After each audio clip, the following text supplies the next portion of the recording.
तो कल लास्ट में हम लोगों ने राउल्ट लॉ तक देखा था ना। राउल्ट लॉ के ठीक आगे बढ़ता हूँ। राउल्ट लॉ के बाद हमारे पास दो टॉपिक मिलते हैं, मतलब कहूंगा एक ही मिलता है।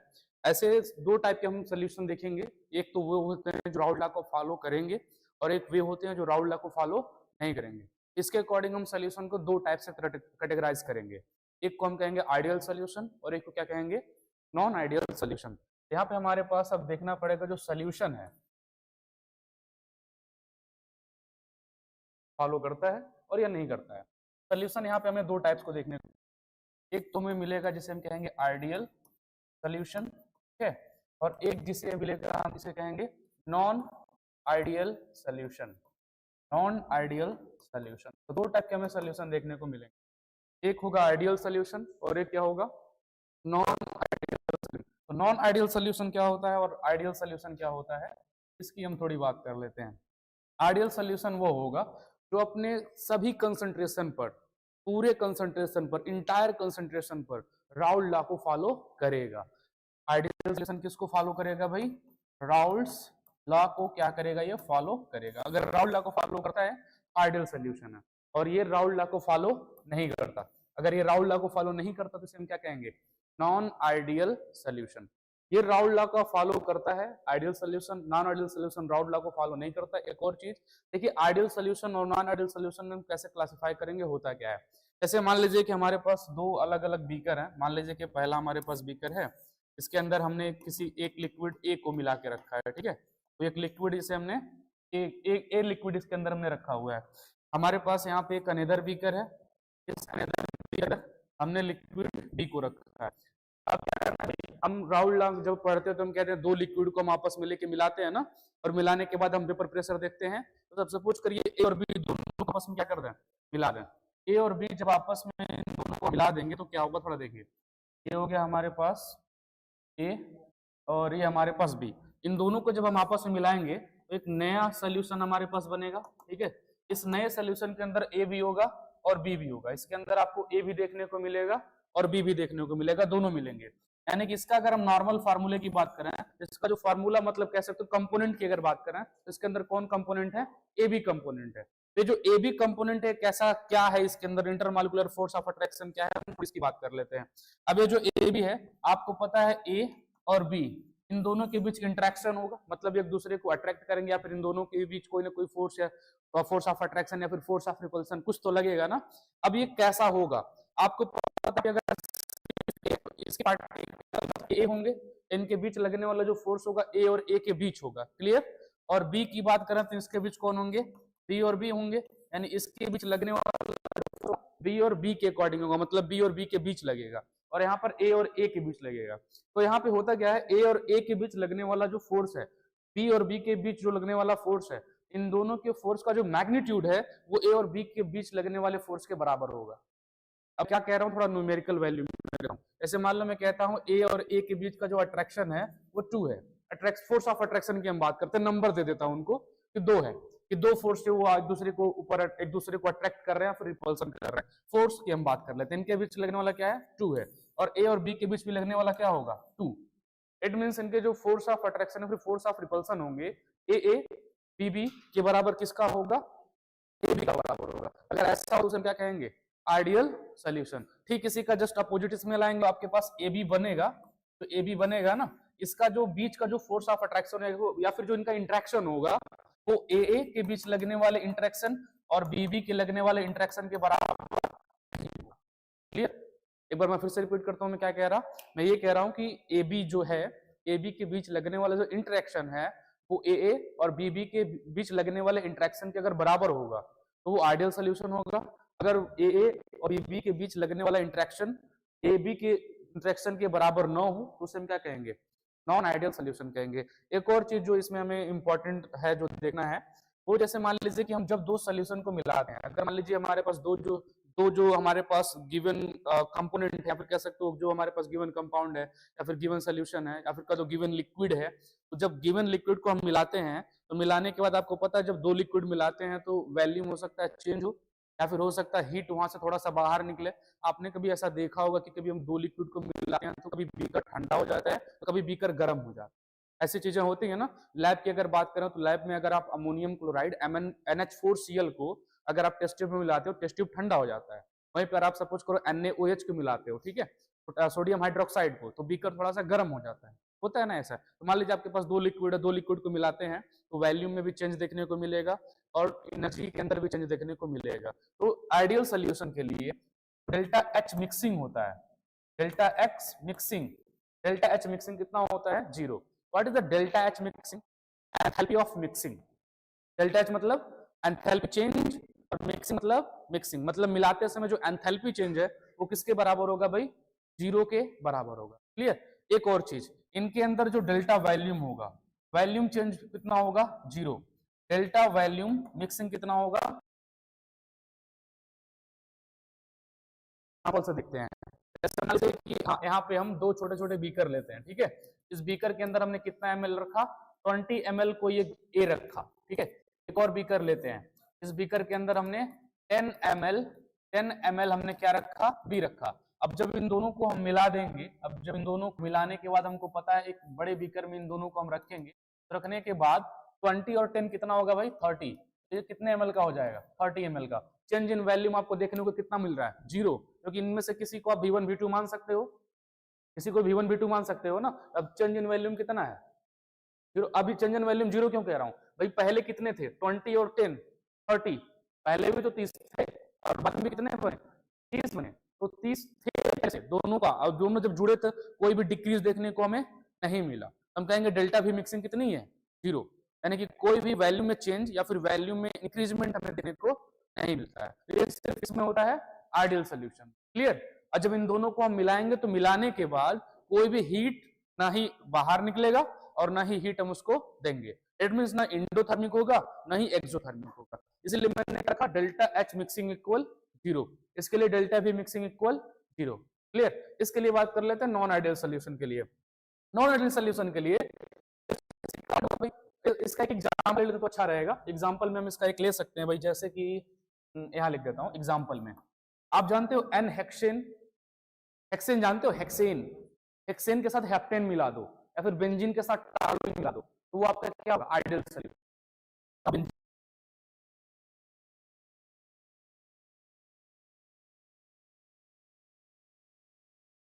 समझना, कोई भी आइडियल सोल्यूशन जैसी कोई चीज नहीं होती। ये एग्जांपल में इसलिए ले रहे हैं क्योंकि मैक्सिमम एक्सटेंड तक आइडियल बिहेवियर शो करता है, ठीक है।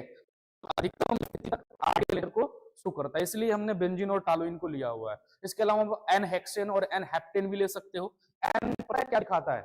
एन दिखाता है स्ट्रेट चेन, स्ट्रेट चेन को दिखाता है। यहाँ पे फॉर एग्जांपल ले सकते हैं n hexane and n heptane, तो ये भी हम ले सकते हैं, ठीक है, ये भी हो जाएगा। अब नॉन आइडियल सोल्यूशन की बात करो तो जस्ट इसका सब अपोजिट लाओ, नॉन आइडियल सोल्यूशन। अब नॉन आइडियल में क्या होगा? इसके लिए डेल्टा H मिक्सिंग क्या होगा? 0 होगा? नहीं होगा। डेल्टा H जो मिक्सिंग होगा इसके लिए कितना होगा? इसके लिए delta H mixing is not equal to 0 होगा। और इसके लिए आप ले लो delta V mixing is not equal to 0, यानी कि डेल्टा वॉल्यूम चेंज और एंथैल्पी चेंज दोनों 0 नहीं होंगे। इसके बहुत सारे एग्जांपल हम दे सकते हैं। अब नमक को लेकर पानी मिला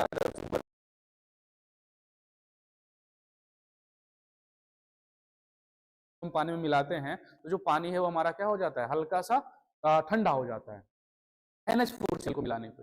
वहीं पर आप NaOH को मिलाओगे तो थोड़ा सा क्या हो जाता है? गर्म हो जाता है। तो ये चीजें देखने को मिली है, लेकिन यहाँ पे हम दो सोल्यूशन की बात कर रहे हैं। तो आपको ये एग्जांपल मतलब डेली लाइफ वाला सोच सकते हो जहाँ पे दो सोल्यूशन को मिलाओ और बीकर गर्म हो जाए, ऐसा कोई एग्जांपल डेली लाइफ में कुछ ऐसा करते हो? दो लोगों को और बीकर गर्म या ठंडा हो जाए, तो चूना तो आपका सॉलिड हो गया ना। दो लिक्विड सोचो, चूने का लिक्विड तो बनाओगे नहीं, बनाओगे? अब चूने का लिक्विड बनाना तो थोड़ी है, थोड़ा सोचो कुछ भी। नॉन आइडियल बिहेवियर के लिए सोचो, अल्कोहल और वाटर।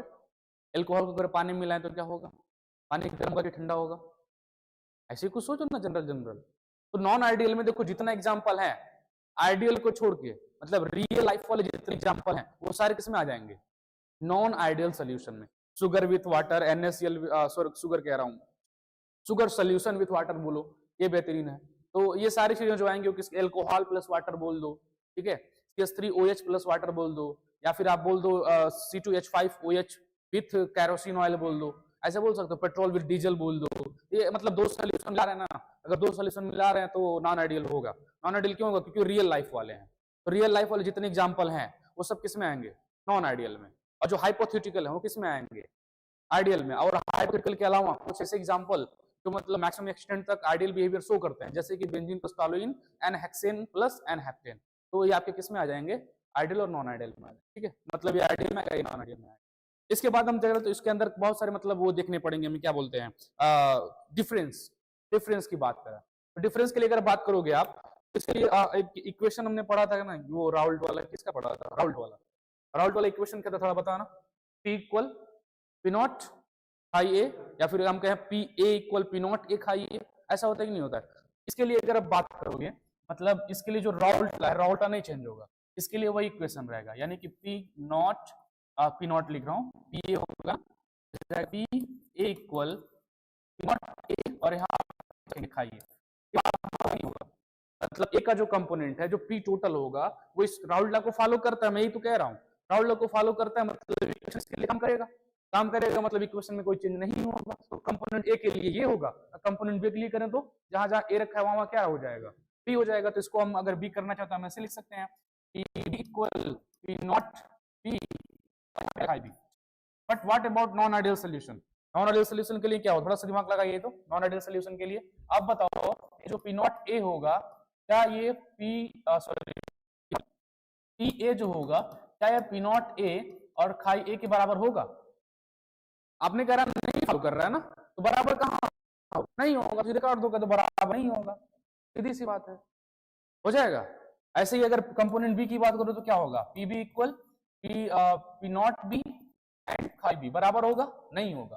तो मैंने आप क्लियर, तो डिफरेंस मिल गया, एक फार्मूला वाला डिफरेंस मिल गया, तीन डिफरेंस हो गया। एक जो शुरू में बताया इंटरेक्शन वाला, इसमें जो ए बी के बीच जो इंटरेक्शन होता है, वो ए की इंटरेक्शन और बी की इंटरेक्शन की क्या होता है? बराबर होता है।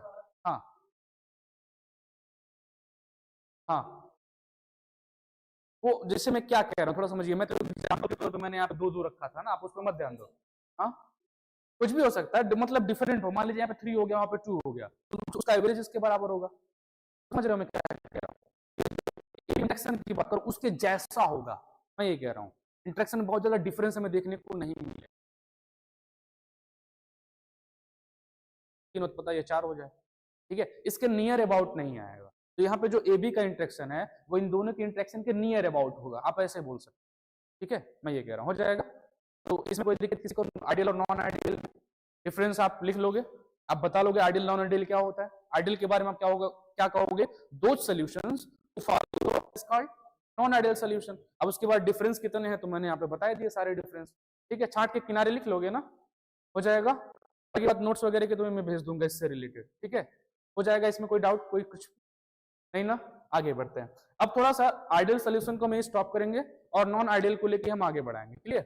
अब नॉन आइडियल को लेके आगे बढ़ा रहे हैं, थोड़ा सा हम इसको देख लेते हैं। Non ideal solution, non ideal solution. अब नॉन आइडियल सोल्यूशन आपके दो टाइप्स के होते हैं। कितने टाइप्स के? दो। अब वो दो टाइप्स हैं, वो डिपेंड करेगा राउल्ट लॉ के बिहेवियर के साथ। या तो हो सकता है वो राउल्ट लॉ के साथ बहुत कम डेविएशन दिखाता हो, या फिर राउल्ट लॉ के साथ बहुत ज्यादा डेविएशन दिखाता हो। डेविएशन समझते हो ना, मतलब उससे विचलन, ठीक है। तो अब आइडियल और नॉन आइडियल जो सोल्यूशन है वो दो टाइप से हम क्लासिफाई करेंगे, ठीक है। एक तो वो सोल्यूशन जो राउल्ट लॉ से बहुत कम डेविएशन दिखाता हो, निगेटिव डेविएशन दिखाता हो, और एक वो जो राउल्ट लॉ से पॉजिटिव डेविएशन दिखाता हो। कितने टाइप्स के? दो टाइप्स के। तो एक जो होगा जिसे हम कहेंगे जो दिखाएगा पॉजिटिव डेविएशन, एक जो होगा वो क्या दिखाएगा? पॉजिटिव डेविएशन, और एक जो होगा क्या दिखाएगा?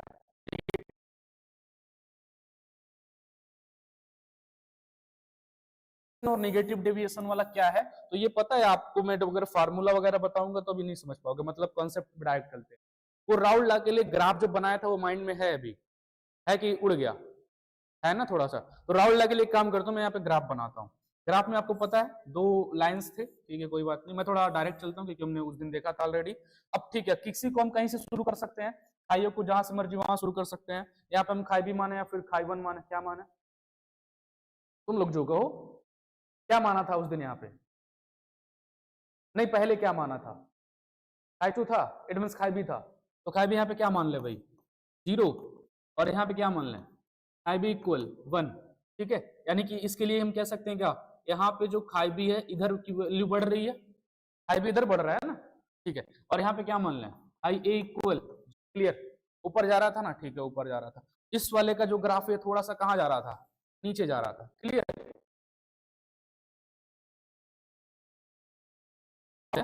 ये जो हमने ग्राफ बनाया है ये उसके लिए है जो राउल्ट लॉ को फॉलो करता है, इट मींस जो आइडियल बिहेवियर शो करता है उसके लिए है कि नहीं है, राउल्ट लॉ का एग्जैक्ट ग्राफ है कि नहीं है। कि जितने मतलब ये लाइंस हैं इसे मैं डॉट डॉट से दिखाऊंगा आप, ठीक है। आप चाहो तो डॉट डॉट से दिखा सकते हो, नहीं तो जनरल जैसे चाहो आप वैसे दिखा सकते हो, कोई दिक्कत नहीं है, ठीक है। तो इससे मैं थोड़ा सा इरेज करता हूँ, तो डेविएशन के लिए अलग से ग्राफ बनाने हैं, ठीक है। तो हम पूरा इरेज कर दें, नहीं पूरा नहीं करा, पूरा करने से अच्छा है थोड़ा सा कर दें ये।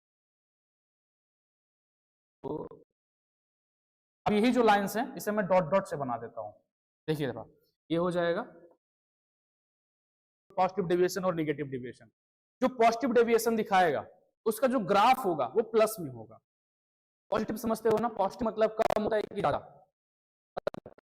तो ग्राफ जो है उससे ज्यादा बनेगा। थोड़ा सा देखना कैसे, ये जो आपके पास पीबी है, ये जो ग्राफ ये वाला पीबी के लिए है ना, ये जो जा रहा है, जो ग्राफ जा रहा है, जो लाइन जा रही है पीबी के लिए, और ये वाली जो लाइन जा रही है किसके लिए है, पीए के लिए, क्लियर। और ये वाली लाइन किसके लिए है, पीए प्लस पीबी के लिए, मैंने कल लिखा था पूरा।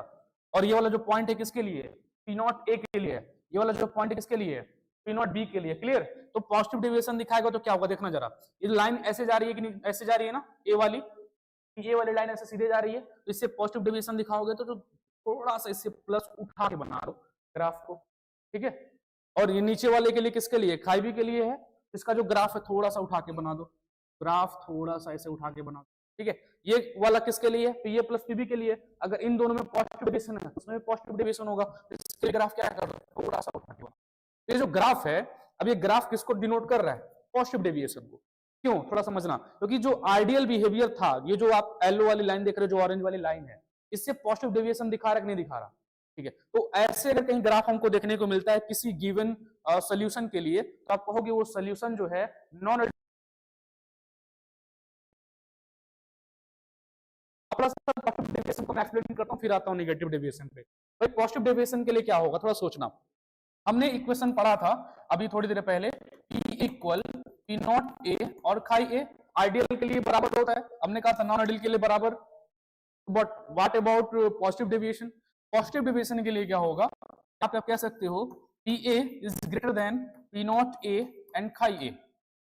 पॉजिटिव डेविएशन के लिए जो पी ए की वैल्यू होगी वो पी नॉट ए और खाई ए से क्या, heat given to the system, it means heat given by the system,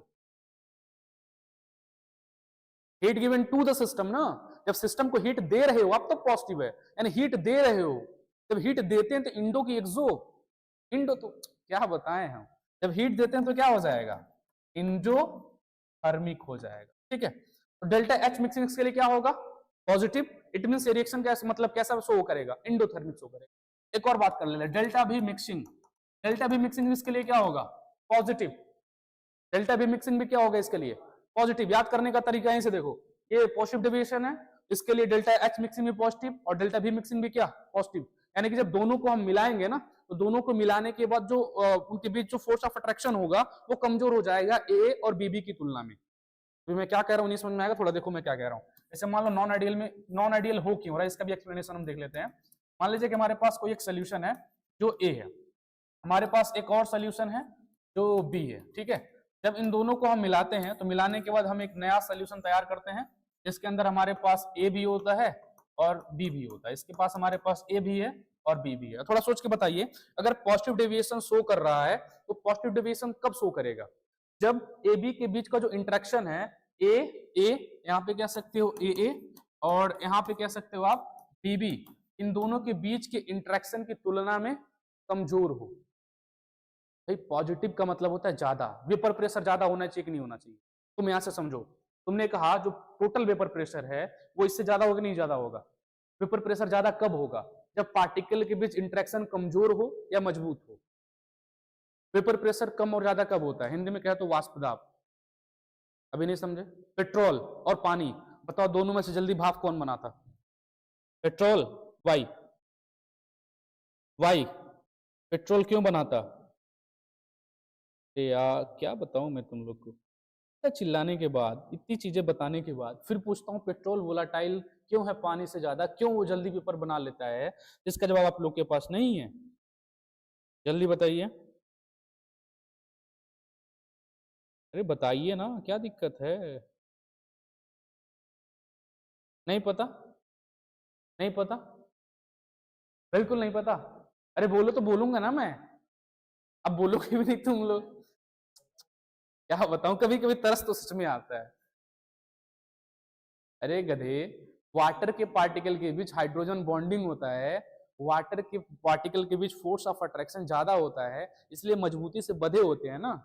जब बंधे हैं तो आसानी से नहीं वेपर बन जाएंगे, और वहीं पेट्रोल बन जाएगा क्योंकि पेट्रोल के पार्टिकल के बीच उतना फोर्स ऑफ अट्रैक्शन नहीं होता। एग्जाम्पल से कैसे समझोगे? पेट्रोल को बाहर रख दो, अपने आप वेपर बन के उड़ जाएगा। पानी उड़ता है क्या जल्दी? नहीं उड़ता है ना। वही तो मैं कह रहा हूं, पेट्रोल के पार्टिकल के बीच जो फोर्स ऑफ अट्रैक्शन लग रहे हैं वो पानी की तुलना में क्या है, कमजोर है। इट मीन पार्टिकल के बीच अगर फोर्स ऑफ अट्रैक्शन कमजोर होगा तो उतना तेज वोलाटाइल होगा, उतना जल्दी क्या बनाएगा, वो पेपर बनाएगा। अभी कुछ समझो जो मैं बोला? इतने गंभीर तो मैंने किसी को नहीं देखा पहले। बताओ फिर आगे बढ़े हम। तो वही हम कह रहे थे कि जो दूसरा एग्जाम्पल दो, क्या हो गया, तुम लोग नहीं समझे ये वाला एग्जाम्पल जो भी मैंने बोला? समझ गए ना? सही बताओ। अच्छा, मैं कहना क्या चाह रहा हूं, मैं ये कहना चाह रहा हूं कि पेट्रोल और पानी में पेट्रोल जल्दी से वेपर बन के क्यों उड़ता है, ये मेरा प्रश्न था। यही था ना भाई? आपको पता है कि ऐसे अगर दो चीजें होती हैं, अगर उन्हें तेजी मजबूती से बांध के रखें, दूर करना आसान है? नहीं। अगर कमजोर से बंधे दूर करना आसान है। वेपर जब बनता है तो पार्टिकल एक दूसरे को छोड़ के दूर होते हैं। अब बताओ, पानी के जो पार्टिकल उनके बीच बंध मजबूत लग रहा है, फोर्स ऑफ अट्रैक्शन मजबूत है, एक दूसरे को छोड़ के दूर जल्दी जाएंगे, इसलिए जल्दी वेपराइज नहीं होते। बट पेट्रोल के पार्टिकल के बीच फोर्स बहुत कम लगता है, एक दूसरे को छोड़ के चले भी जाए तो नहीं फर्क पड़े, इसलिए ज्यादा वोलाटाइल होता है, जल्दी से पेपर बना लेते हैं। ये तो चिल्ला रहा हूं कभी से मैं। हाँ तो वही तो यहाँ पे बता रहा हूँ। अब जब शुरू शुरू में गायब हो जाओगे तो ये ए बी ऊपर से जाएगा ना, ए बी करते करते जाएगा ए बी, तो इसे चला जाएगा। तो यहाँ पे देखो मैं क्या कह रहा था, जैसे मान लो कोई लिक्विड है ना ए, तो लिक्विड के पार्टिकल के बीच फोर्स ऑफ अट्रैक्शन लगेगा ना, तो ये मैं कह रहा हूँ ए और ए के बीच लगने वाला फोर्स ऑफ अट्रैक्शन, बी और बी के बीच लगने वाला फोर्स ऑफ अट्रैक्शन, या फिर इंटरेक्शन, ए बी के बीच लगने वाला इंटरेक्शन, मैं ये बोल रहा हूँ। यहाँ पे ए बी के बीच जो लगने वाला इंटरेक्शन है, ए और बी से क्या होगा, कमजोर होगा। क्या होगा? कमजोर होगा, वीक होगा। जो इंटरेक्शन है कैसा होगा, वीक। अगर इंटरेक्शन वीक होगा तभी तो वेपर प्रेशर ज्यादा बनाएगा, समझ रहे हो? इंटरेक्शन अगर वीक होगा तभी तो क्या बनाएगा, वेपर प्रेशर ज्यादा। अगर वेपर प्रेशर ज्यादा बना तो क्या शो करेगा, पॉजिटिव डेविएशन शो करेगा। क्लियर? ये मैं कह रहा हूं। एग्जांपल इसका ले लीजिए भाई। एग्जांपल में ले सकते हैं acetone, acetone plus benzene, acetone plus benzene, ये टी है, एसीटोन प्लस बेंजीन हो जाएगा। नेक्स्ट थोड़ा आगे बढ़े भाई, अगला देखिए। अगले में वही अपना एक बचा है ना, निगेटिव डेविएशन। तो निगेटिव डेविएशन के लिए ग्राफ कैसे बनेगा, इसका भी हम थोड़ा देख लेते हैं। आ जाओ भाई, निगेटिव डेविएशन। तो निगेटिव डेविएशन के लिए भी ग्राफ वैसे ही बनाएंगे। यहाँ से हम शुरू कर देंगे खाई बी इक्वल 0, और यहाँ पे हो जाएगा खाई बी इक्वल 1, और यहाँ से हम कहेंगे खाई बी इधर बढ़ रहा है, ठीक है। यहाँ पे आपके पास हो जाएगा खाई ए इक्वल 1, और यहाँ पे हो जाएगा खाई ए इक्वल 0, और यहाँ से कहेंगे खाई ए जो है वो इधर बढ़ रहा है, ठीक है। इसका जो ग्राफ है वो इधर जाएगा, इसका जो ग्राफ है वो इधर जाएगा, इन दोनों को क्या कर लेंगे, ये आइडियल के लिए ग्राफ है। अब आप बताओ निगेटिव डेविएशन में क्या होना चाहिए। निगेटिव डेविएशन का मतलब क्या होगा, निगेटिव डेविएशन का मतलब जो ग्राफ है वो नीचे की तरफ शिफ्ट हो जाएगा। क्लियर? जो लाइंस है वो नीचे की तरफ शिफ्ट हो जाएंगे। तो निगेटिव डेविएशन में पहले हम बनाते हैं पीए के लिए। तो पीए के लिए ग्राफ जो है ऊपर था, नीचे शिफ्ट हो गया। इसके लिए जो ग्राफ होगा वो भी कहाँ शिफ्ट हो जाएगा, नीचे। इसके लिए ग्राफ कहाँ शिफ्ट हो जाएगा। तो ये जो मतलब कह सकते हो ग्राफ है वो निगेटिव डेविएशन के लिए, या किसके लिए हो जाएगा, निगेटिव डेविएशन के लिए हो जाएगा। क्लियर? ये निगेटिव डेविएशन के लिए आपका ग्राफ हो जाएगा। अब सेम यही चीजें जो मैंने यहाँ पे लिखी हैं, जस्ट इसका अपोजिट किसके लिए आप रखोगे, निगेटिव डेविएशन के लिए। इसके लिए आप क्या कहोगे, जो पीए है, यानी जो पीए है, मतलब यहाँ पे दो कंपोनेंट थे, दोनों के लिए आप लिख सकते थे। मैंने एक के लिए लिखा हुआ है, मतलब बी वाला भी था ना, यहाँ पे इसके उसके लिए भी लिख सकते थे, तो उसके लिए भी ऐसे लिखते, ऐसे लिखते आप P B is greater than P not B and chi B. तो इतना तो तुम समझदार अब हो गए हो, दो कंपोनेंट है, दोनों के लिए कैसे लिखना है। तो यहाँ पे इसके लिए क्या होगा बताइए, आप बताओ। P A is smaller than P naught A and I A. अब बी वाले की बात करें तो P B smaller than P not B and I B हो जाएगा। और इसके बाद एक और चीज जिसकी हम बात किए थे, डेल्टा एच मिक्सिंग, इसके लिए क्या था पॉजिटिव, तो इस वाले के लिए क्या होगा नेगेटिव, यानी डेल्टा एच मिक्सिंग इसके लिए क्या होगा नेगेटिव। अब बताओ नेगेटिव होगा इंडोथर्मिक एक्सोथर्मिक, एक्सोथर्मिक यानी इंग्लिश में, वो हिंदी में बोले तो उष्मा क्षेपी, तो हो जाएगा एक्सोथर्मिक। ठीक है, इसके लिए डेल्टा भी मिक्सिंग क्या होगा, इसके लिए क्या था पॉजिटिव, इसके लिए क्या हो जाएगा नेगेटिव, इसके लिए हो जाएगा नेगेटिव। ठीक है, ये डेल्टा भी पॉजिटिव मिक्सिंग मतलब नेगेटिव का मतलब समझ रहे हो, ये जो मैंने लिखा है नहीं समझ रहे हो, जरा आप बताइएगा हम पे से कोई, जो मैंने निगेटिव पॉजिटिव लिखा है उसका मतलब क्या। अरे बैलो, मान लो 10 ml लिक्विड ए को 10 ml लिक्विड बी के साथ मिला रहे हो, तो 10-10 कितना हुआ 20, बट फाइनल कितना हो जाएगा वो 22। तो वही तो हम कह रहे हैं, कहाँ कह रहे हो तुम लोग, तो कोई नहीं कहा है, नहीं बिल्कुल नहीं कहा, किसी ने नहीं कहा। आगे बढ़े, तो इसका मतलब यही होता है। एक चीज और, जो ये वाला था सेम इसी का जस्ट इसमें अपोजिट आ जाओगे। अब इस वाले में देखो इसका एक्सप्लेनेशन क्या है। अब इसके एक्सप्लेनेशन के लिए मान लीजिए कि हमारे पास कोई लिक्विड यहाँ पे ए है, ये अपने पास कोई लिक्विड ए है, ठीक है, और एक और लेता हूं जो यहाँ पे हमारे पास एक कोई लिक्विड क्या है बी है। इसके बीच इंटरेक्शन क्या लगेगा, ए लगेगा, और इसके बीच इंटरेक्शन क्या लगेगा बी बी लगेगा। बट इन दोनों को मिला करके हम एक अगर नया सोल्यूशन बना दें, ठीक है, सोल्यूशन नया बना रहे हैं, इसके बीच ए और बी होगा, यानी इंटरेक्शन इसके बीच क्या लगेगा ए बी लगेगा। तो आप बताओ फाइनल वेपर प्रेशर घट रहा है कि बढ़ रहा है, बताओ देख के, घट रहा है ना, तो घटेगा कब, जब इंटरेक्शन वीक होगा या स्ट्रांग होगा। इंटरेक्शन अगर स्ट्रांग, मैंने पानी वाला एग्जांपल बताया ना, इंटरेक्शन स्ट्रांग होगा तो वेपर प्रेशर कम बनेंगे। तो यहाँ पे इंटरेक्शन स्ट्रांग होगा कि वीक होगा, स्ट्रांग होगा। तो यहाँ पे जो इंटरेक्शन होता है कैसा होता है, स्ट्रांग होता है, क्लियर, स्ट्रांग, अरे भाई कर जाओ, स्ट्रांग होता है। ठीक है, इसका एक एग्जांपल लेते हैं, कैसे एग्जांपल में लेता हूं CH3 C double bond O, और यहाँ पे क्या है CH3, इसका नाम क्या है एसीटोन, क्या नाम है इसका बालक लोग,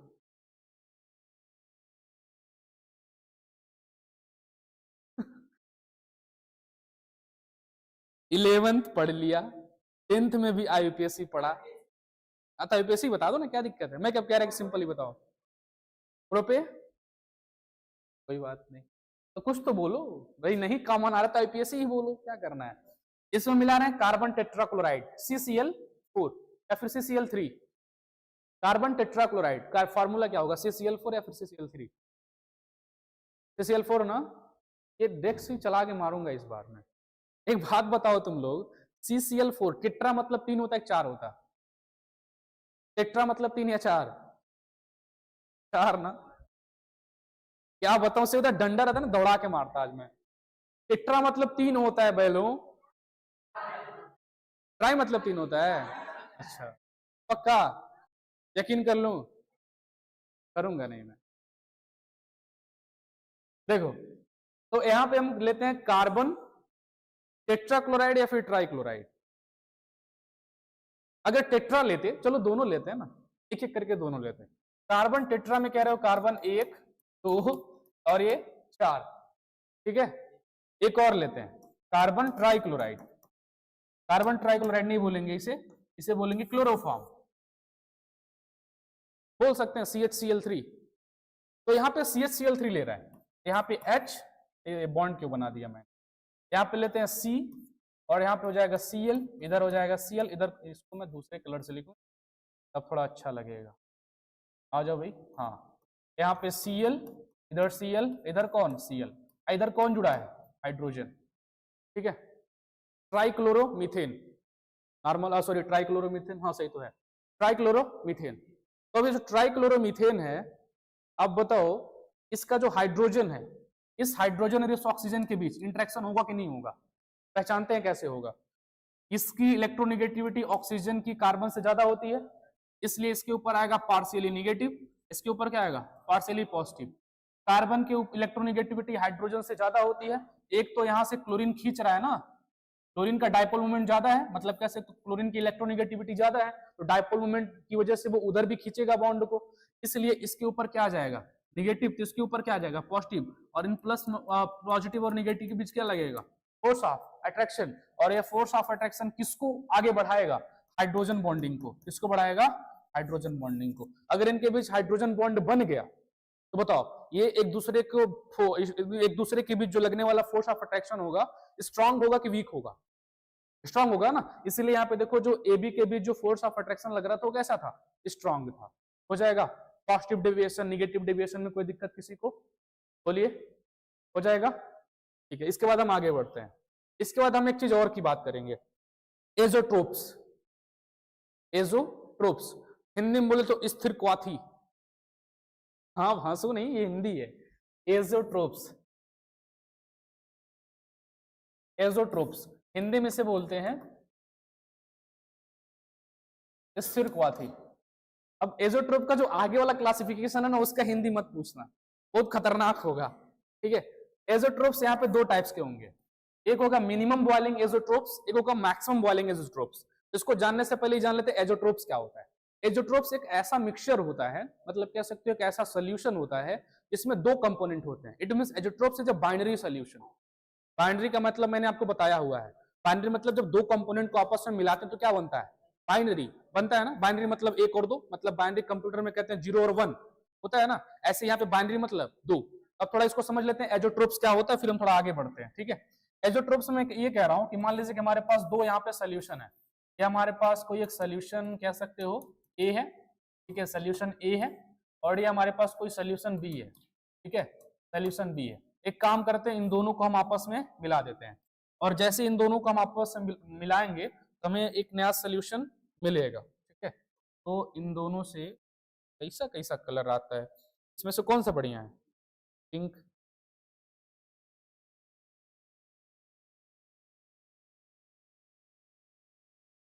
ये हो गया। थोड़ा ध्यान से सुनिएगा आप, इन दोनों के मिलने से हमने एक नया सोल्यूशन तैयार किया। एजोट्रोप कॉन्सेप्ट समझना क्या होता है। होता क्या है कि अगर मान लीजिए कि दो अलग अलग सोल्यूशन को या फिर दो अलग अलग सोल्यूशन को हम आपस में जब मिलाएंगे, तो मिलाने के बाद वेपर फेज में और लिक्विड फेज में, क्योंकि लिक्विड के ऊपर वेपर बनेगा ना, तो यहाँ पे जो वेपर फेज है इसका, वेपर फेज में और लिक्विड फेज में, दोनों में ए और बी के जो कंपोनेंट हैं वो बराबर होंगे। समझ रहे हो मैं क्या कह रहा हूं। वेपर फेज में या फिर लिक्विड फेज में ए और बी दोनों के जो कंपोनेंट होंगे, दोनों के जो अमाउंट होंगे वो सेम होंगे। अब मैं क्या कह रहा हूं थोड़ा समझो। जैसे मान लो कि यहाँ पे जब सिर्फ ए था तो ए का कंपोनेंट था और ए का वेपर प्रेशर था, ठीक है। यहाँ पे बी का कंपोनेंट था, बी का वेपर प्रेशर था, और यहाँ पे ए बी दोनों है। यहाँ पे आपके पास ए भी है और इसके अंदर बी भी है। इसके अंदर ए बी लिक्विड फॉर्म में होगा और ए बी वेपर फॉर्म में भी होगा। तो मैं ये कह रहा हूँ ए बी जो इतना लिक्विड फॉर्म में है, सेम कंपोजिशन में या फिर सेम अमाउंट में, वैसे जब इसका वेपर बनेगा तो वेपर में भी जो ए बी है वो सेम कंपोजिशन में रहेगा।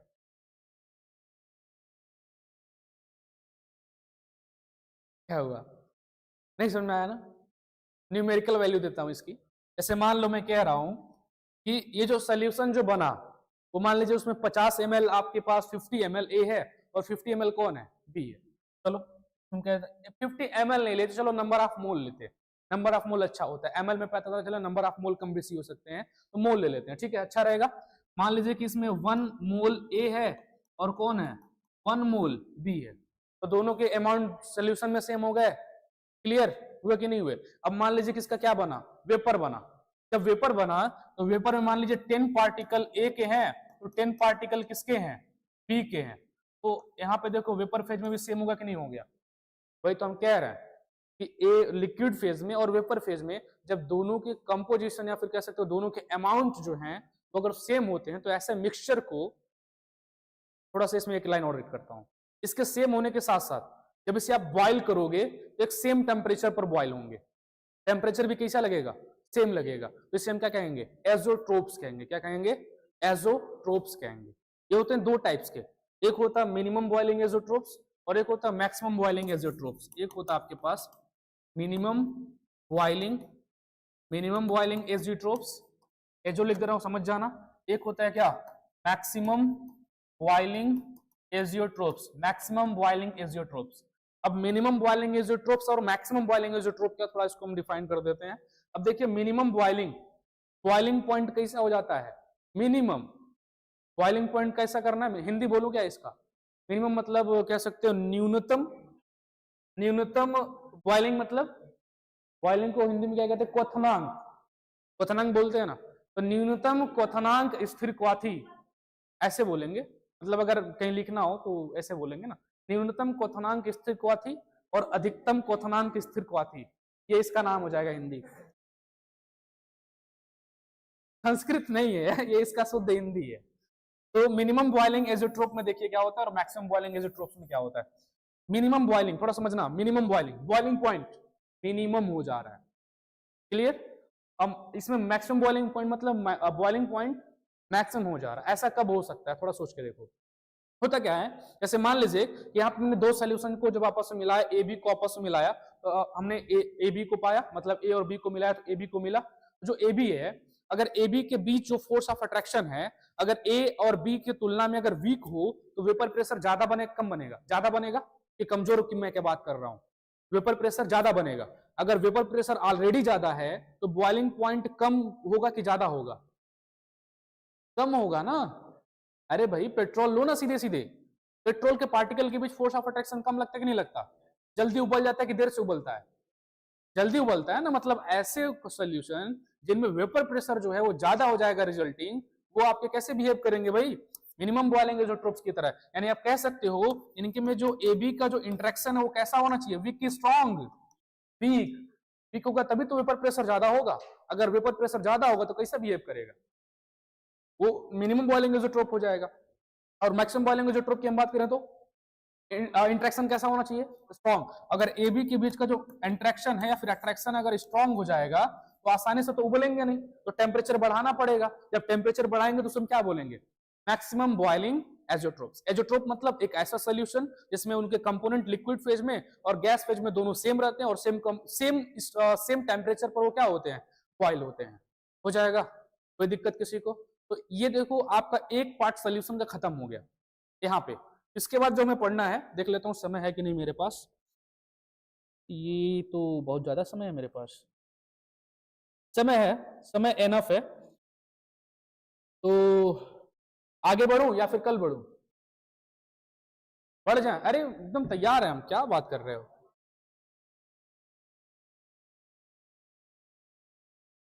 अच्छा क्या पढ़ना है, रुको मैं बता देता हूं।